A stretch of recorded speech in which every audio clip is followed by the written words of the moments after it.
Hey everyone, welcome back to the Counteract podcast brought to you by the Herzog Foundation. If you haven't checked out part 1 of the transhuman episode that I did with my brother Caleb, you should totally go and check that out.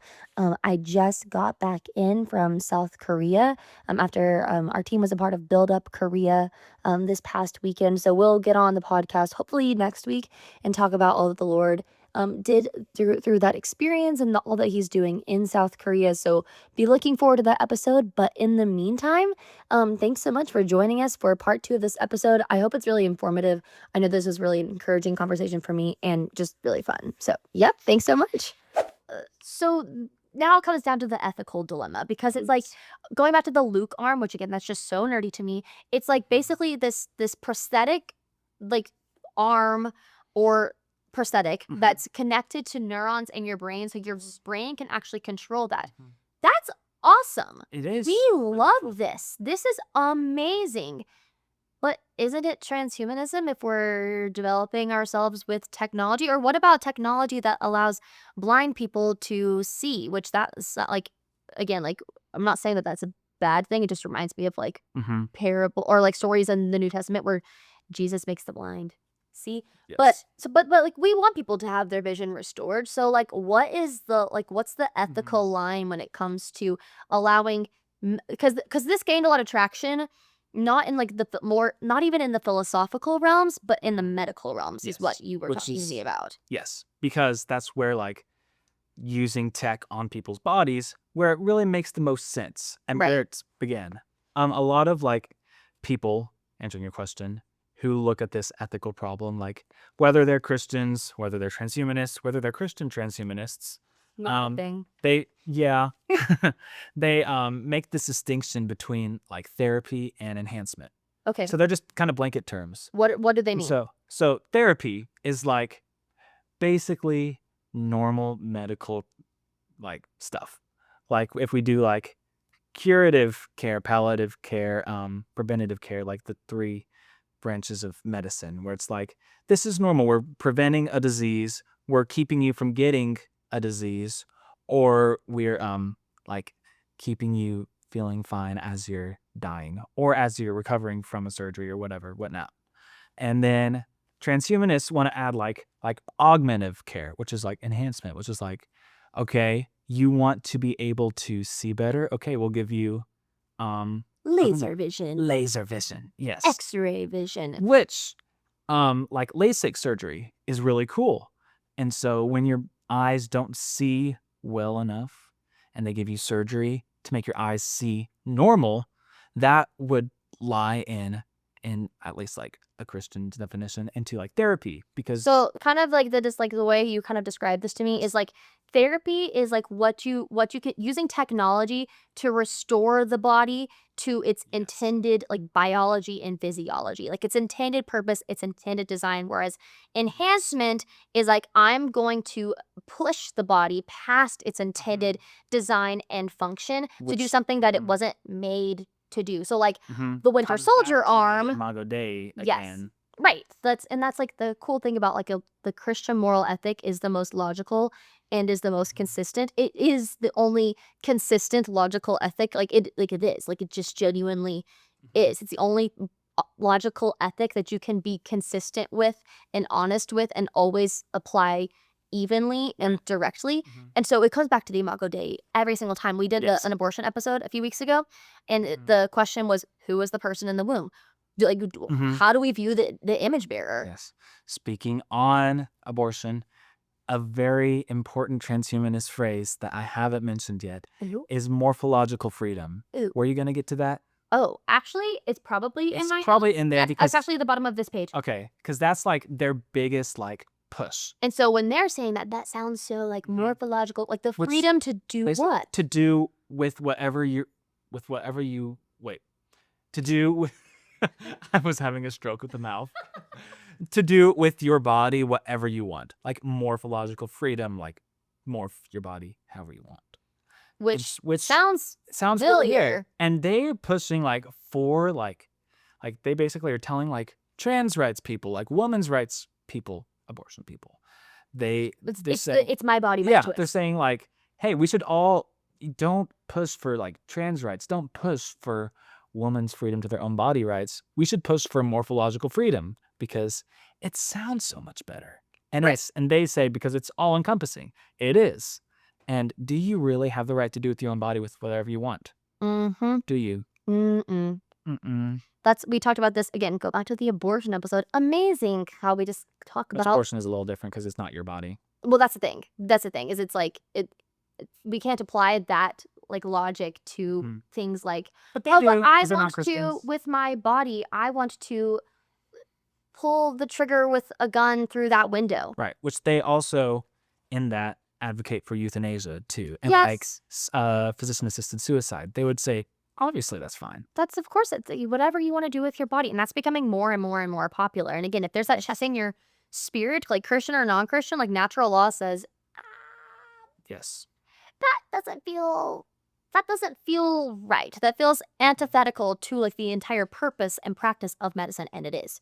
Like it literally is. Okay, so switching from like medical transhumanism, because we kind of defined this like ethical line as enhancement versus therapy. Therapy is like, what is your body supposed to do, and can we help it do that again? Like the Right. Luke arm, if it's just making it you able to like use your arm again, that's super cool. Right. But if it's the iron, or if it's the Mhm. Winter Soldier arm, or all of a sudden it's this like super charged, like super powerful arm that can like beat everyone to smithereens, like that is pushing the line. Steroids. So, yes. We should also say, steroids. Interesting. We Steroids. should also say, like, if you aren't born with an arm, we're not saying like, Oh yeah. you should make your body go back to what it was when you were born. No.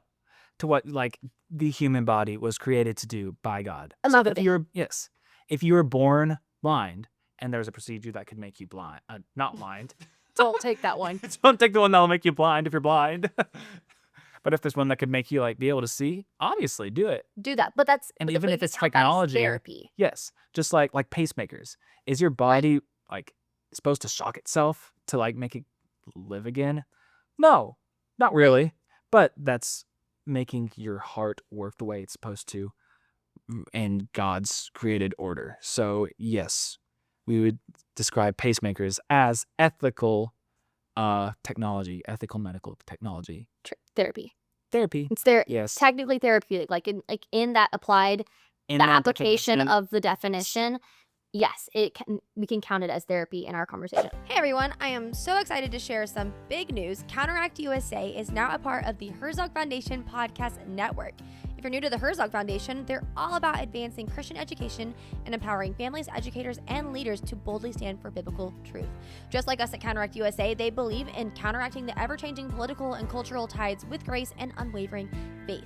Through this partnership, we're even more equipped to have meaningful conversations about the issues shaping our generation, always through the lens of Scripture. So what does this mean for you? Even more thought-provoking episodes, incredible resources, and a growing community of believers striving to make a difference. We're thrilled to be a part of the Herzog Foundation family, and we're just getting started. So go check out the Herzog Foundation podcast network. And to learn more about the Herzog Foundation and their mission, visit herzogfoundation.com. Let's keep standing firm together in faith. Okay, so now switching to more like social, cultural, like internet yes, I transhumanism, love whatever this is with my hand. Okay, so where does the internet come into play here? Oh, yes. Well, if you define this is where it gets really interesting and a little convoluted. Because if you do define transhumanism as my mouth is not working, define transhumanism. Are you okay? No, not okay. Okay. If you do truly define transhumanism as like letting your body function past its limits, then a lot of things are transhumanism that we already do. We live in like a transhumanist society, basically. Like my watch, my Garmin watch, basically transhumanism because it's an external Right. development of my brain, basically, and it's tracking my heart rate right now. And But it's not altering the Imago Dei. it's not. It is like, So my watch is ethical transhumanism. which that's Hooray! yeah, but because technically it's like you weren't created with the ability to know your heart rate. But like again, we could also say that this is like anything that falls into that line could also technically be argued to be therapeutic, where it's like, well, like technically, like you are more in tune with your vital signs and you know what time it is. Mm-hmm. Yeah, but I think what the more interesting conversation to me Social is media. social media, because it Mhm. enhances our natural ability for natural And, like, socialization. yes. And it pushes us also to like not treat places as real, because like it's not like my watch. It's not changing really what I do. Right. But with social media, it changes how like your brain Connect, functions, how you connect. interact. Just And like like God created us as physical beings to be a Yes. physical, like in like physical relational beings. like to gather together, like with a body of believer, like that's what the church is intended Yes. to do. Just like online church is a little bit transhumanism. Well, it is. It It is like definitely transhumanism. it is, because it's not how it was intended And not great to be. transhumanism. Yeah. And like we saw like a couple years ago, we saw like an AI pastor delivering a sermon. Like, yeah, no. I did not listen to the AI episode, by the way. No, but and we also think that like, okay, so like, well, since it's enhancing our ability for natural socialization, does that mean like it's going to create like this diverse utopia? No, Why? because The it algorithm. creates, yes, the algorithm. But basically, it creates. You think it's going to give you more diversity, but it gives you much less diversity. Because you're Because finding Mhm. content that other people like, you have likes, yes, and what appeals exactly. to you, and people that share Creates your like interests. clicks, as opposed to like if you go into Springdale, Arkansas, you're gonna find a lot of people who are not really the same as you. And like, yes, we all live in Arkansas, but it's like if I'm talking to you, you don't like the same things I do. I think we should maybe cut this because I don't know where I'm going, Warren. I don't know what I'm saying. No, but it's true. But it's like we think it'll create all of this like access to people when we're online, but actually it's very limited. And if you actually go spend time with people, that's when you actually have to like get over differences, and you're not just being like spoon fed. Are you good? I don't know. I just started looking at your face. No, but I would argue that like, and we've talked about this, but like Gen Z, I feel like we're kind of in this like soft transhumanism already, because it's like She loves that word. that That phrase. but it's true, because it's like I'm like cognizant of the fact that my phone could go off at any second, and like the people that I talk to most, I'm usually talking to through my phone. Counteract, like we do most of our work like on the computer, on our phone. Most of us do most of our work on the computer, on the phone. So it's like we already are like interconnected beyond like what is natural for human beings to do, and it's not necessarily unethical in and of itself, but it's not how it was necessarily created to be. It's not how it was intended, designed Yeah. to be. Like people are like lonelier than ever, like having like more issues with like mental health than ever. We're more anxious than ever, even though we have more like access and freedom and all of these things that are supposedly like we're progressing. Yes. We're just progressing. I also think that Gen Z's kind of what was grooming us to accept an augmented reality was webkins. She talks about that. Yes. It's like, okay, so you buy this stuffed animal, and then like you give it like a name and like a And you soul. choose its gender. You choose its gender online, and then it can like interact with people in chat It's rooms basically an avatar. online. It's an avatar. Avatars don't. Avatars are not great. They're not great. Why are avatars not great? Because it is transhumanism. Augmented reality is a part of transhumanism. What's the difference between augmented reality and virtual reality? Okay. Augmented reality, I guess avatars are virtual reality. Augmented reality is like your reality is changed by something, and virtual reality is like it's virtual. It's all fake. So like augmented reality is the Matrix, and virtual reality is like the metaverse, like in your VR goggles. VR is the metaverse, yes. VR is the metaverse, Yeah, but the metaverse is VR. right, virtual reality, One and the same. right? Augmented reality, Or is it like when Thanos uses the reality stone and like changes that's more like around virtual. you? Well, yes. Augmented reality is kind of like the meta glasses, like where you see the world, but it's like you have like Okay, like enhancements. Yes, it's Enhanced enhancements functions. to reality. Wow. Okay, that was a lot. What are Yes. kind of our key takeaways? Like, what do we as Christians do with all of this? Be wise. Be wise, and be thinking, and be like really cognizant of the imago Dei, really, because that's our line. Is this grounded in Scripture? Are we being prideful? Is this hubris? Well, and like we talked about Is Neuralink. it hubris? When we talked about Neuralink, Is it hubris? yes. We just like one more thing. Like we talked about Neuralink, and it's like literally like this chip that's inserted into your brain in order to like alter like different functions in your body. But that's like real technology that exists. Like Yes. none of this is conspiracy. None of this is Right. far fetched. Like we only talked about like what we like see and know and the philosophy and the theology surrounding it. But one more thing that you're talking about when you talk about Christian transhumanists, and they kind of apply putting on the new self as their justification for Christian quote unquote transhumanism. But that's talking about what? It's talking about like conforming to Christ, not by like putting on a different Cyborgness. arm, but by like, I urge you therefore by the renewing of your mind. I see. And so like to like renew your mind and like, why are my words not working? But like, how do we renew our minds?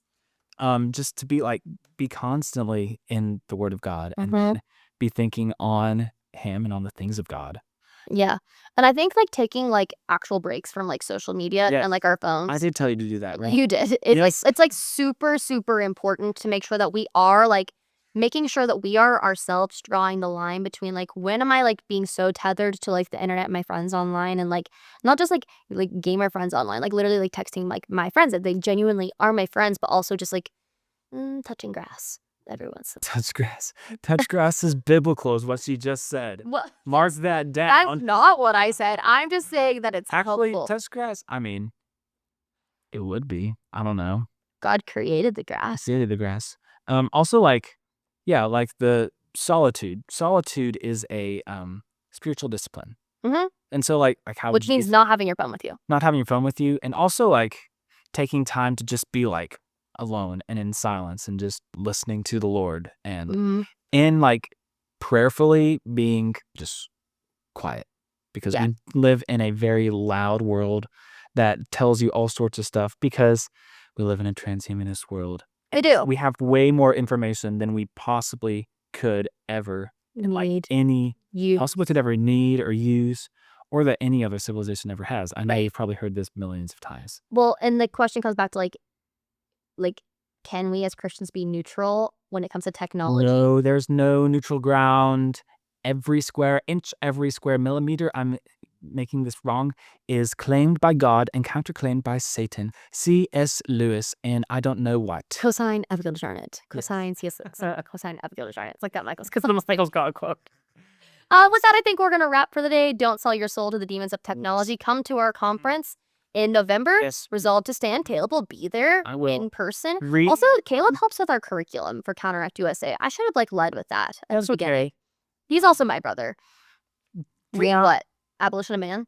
Abolition of Man, but also Transhumanism and the Image of God by Jacob Schatz. Well, if you are interested in this, and if you're interested in AI, you probably plug the Jason Thacker book too, The Age of AI. Yeah, Age of AI, and then The Image of God and AI. If you really want to look at transhumanism and like the weirdness of it, The Transhumanist Reader by Max Moore and Tasha Bidermore, they are very transhumanists, and it lines out basically everything that they want and that they... Interesting. It's really kind of scary. Well, check that out. Yes. Give us a review on the podcast, and we'll see. And smash that like button. Yeah.